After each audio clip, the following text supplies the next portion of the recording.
Okay, welcome back to members of 121 Community Church in Grapevine, Texas, in our ongoing study in Paul and the Faithfulness of God by N.T. Wright, published by Fortress Press. We are going to take another look at the Roman self-consciousness of Paul, and we're going to take a look at narrative myth that functions as the story of Rome, and then the movement toward the Imperial cult. Let's begin with a triad on the left. We're going to begin with block 1, poetry and the historical as a narrative mix. Ovid, the poet, wrote the Metamorphoses, leading from creation to Rome's present day as a single narrative, and his Aeneid presented an Augustan teleosis or teleology with the horizon of the glories to come and the Augustan Golden Age that had dawned earlier. Now, Patroclus, the historian, he reviewed the empire from Augustus to Tiberius, and Tiberius is praised for his attitude of reverence toward Augustus. And he also credited the restoring of the Forum to Augustus and the empowering of the citizens toward a wish to do the right. Now, Livy, the historian, wrote the history of distant ancestors and their habits of life, but that whole process finally reached Augustus, who brought a much-needed renewal. There's also an exhortation to the citizens to adopt an evolution of renewal that will bring new things forward into realization. He posited an eschatology moving toward new fruition for Rome. And then finally, Virgil, the poet, wrote the Decalogue around 40 BC. It was interpreted to be speaking of the prophecy of a coming Messiah and the rebirth of all creation. He was positing a realized eschatology, and after the Eclogue, he posited and wrote the Georgics in 3 parts as a celebration of rural life, as a building of a temple for a great Caesar who would indwell that temple, and his Aeneid would also be the statue within that temple. And then third, he wrote the eschatological realization of the great Caesar reaching Olympus as a god, which of course referred to Octavian Augustus. And then from here, from these this mixture of the historical with the mythological, in order to compose the narrative of Rome, we now move into the more concrete and more widely dispersed narrative of Virgil in block 2. Virgil's great Aeneid poem.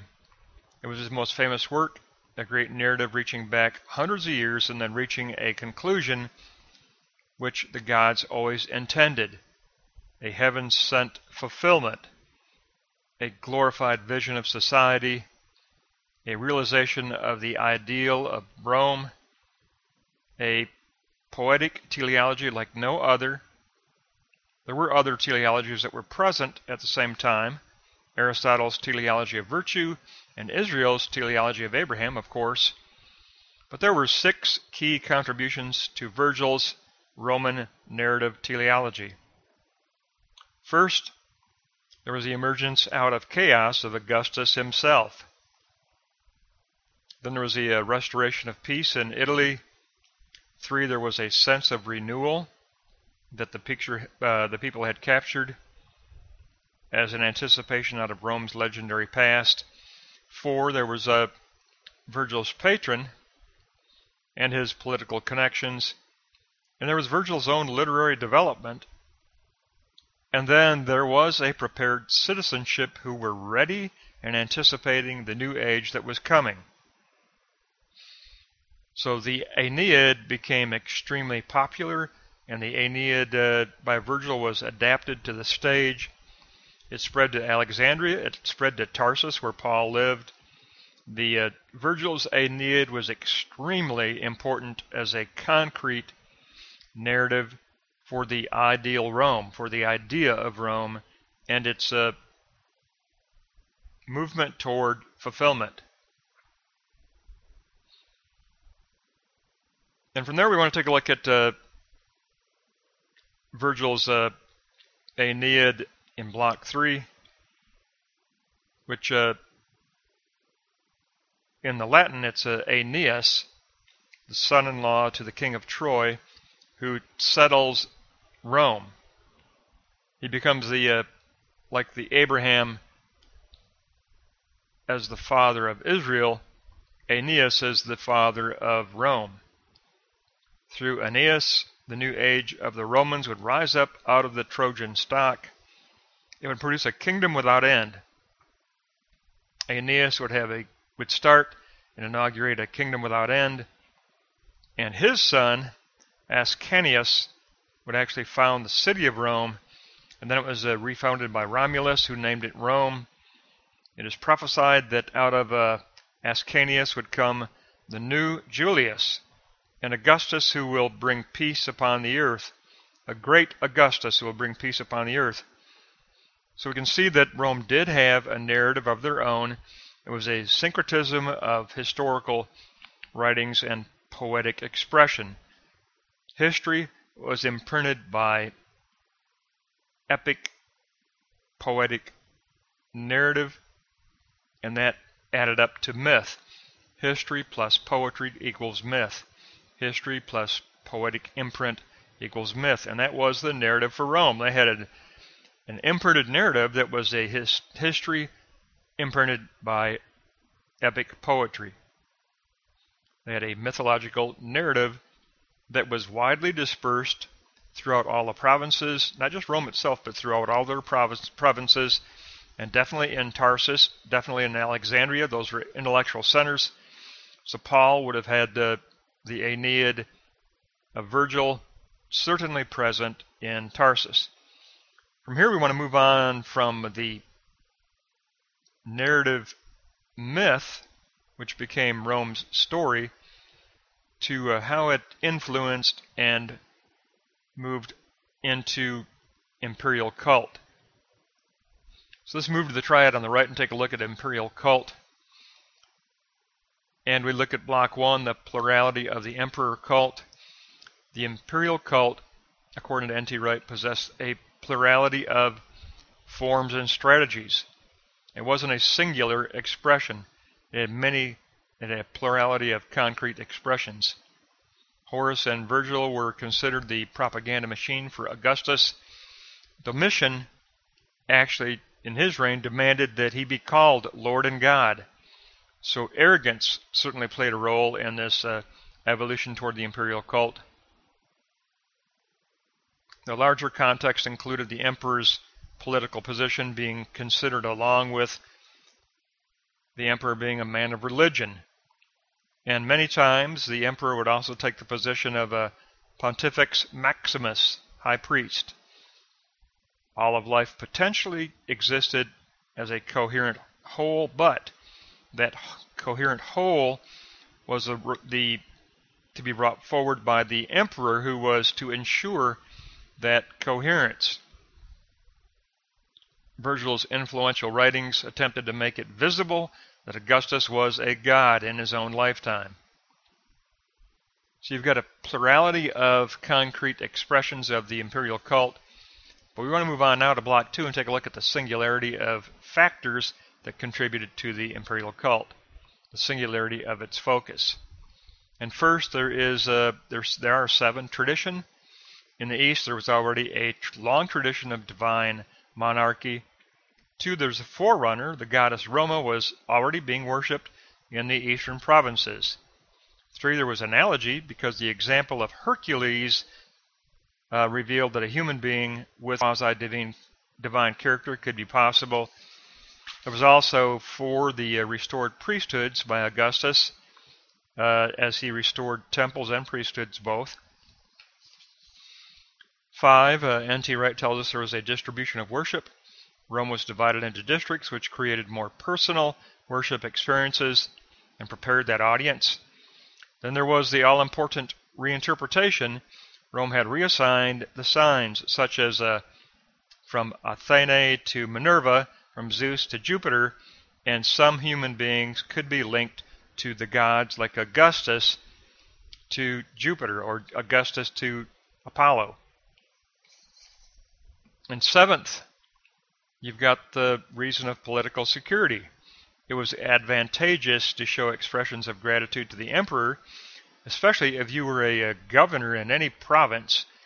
You were, in that time, you knew you were on very a volatile position that you could lose at any moment. So you always wanted to play up to the emperor, and therefore, for political security, a governor of a province would certainly try to promote this imperial cult. We get really tremendous teaching here. We've already learned a great deal from Professor Wright on Paul's Jewish self-consciousness of moving from a Hillel to a Shammai Pharisee.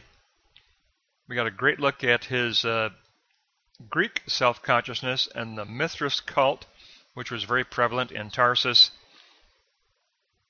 And now we get a great look at the Roman self-consciousness that Paul confronted in all areas, especially retirement communities like Philippi or Corinth or Rome itself. But now we understand that Paul was facing a historical narrative that had been imprinted by epic poetry. And through that imprint, it had moved on to its own version of a patriarch. Rome had the patriarch of Aenead, and Aenead was the Roman patriarch, like Abraham was the Jewish patriarch. And so this narrative of Aenead was very prevalent and adapted to plays, and it was an intellectual epic poem that was visible and practiced not only in Rome but in Alexandria, which was an intellectual center, and Tarsus, which was an intellectual center, and I'm quite sure it had moved on to other areas as well. So we had this historical narrative being imprinted by epic poetry.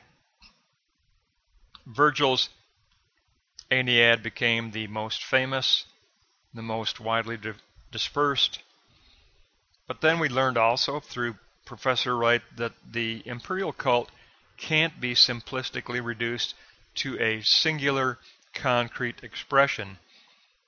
Concrete expression of the imperial cult was diverse, and it depended on the province and how that governor of that province was taking it up. But there were a great many factors that contributed to this imperial cult. The goddess Roma was already being worshipped. And there was the rewriting of signs. That's important for understanding Paul, because Paul was all about, we've already studied that Paul was all about signification. And Rome was rewriting Greek signs. And Paul would have picked up on this as an intellectual, as a very scholarly person. He would have picked up on this rewriting of signs. And that all came together to create a cult where Augustus is posited as divine. But there's an eschaton for Rome also. They're waiting for the eschaton of Olympus, Olympus on earth. And they're looking at the emperor as Jupiter's representative on earth. So it all comes together in a better way to understand that at first we think Rome did not have a narrative. Rome did have a narrative. Rome had their own eschatological narrative, and they had their Olympus horizon, and they had their ethic of informing and influencing a citizenship to move and to enact the right, the ethic of the right. So, again, Professor Wright gives us a profound teaching on Roman self-consciousness. He brings together all these great aspects of historical narrative, poetic, epic, poetic imprint, and plurality of imperial cult. That's going to wrap up this lesson on pages 301 to 321, but we will have our usual recall triad.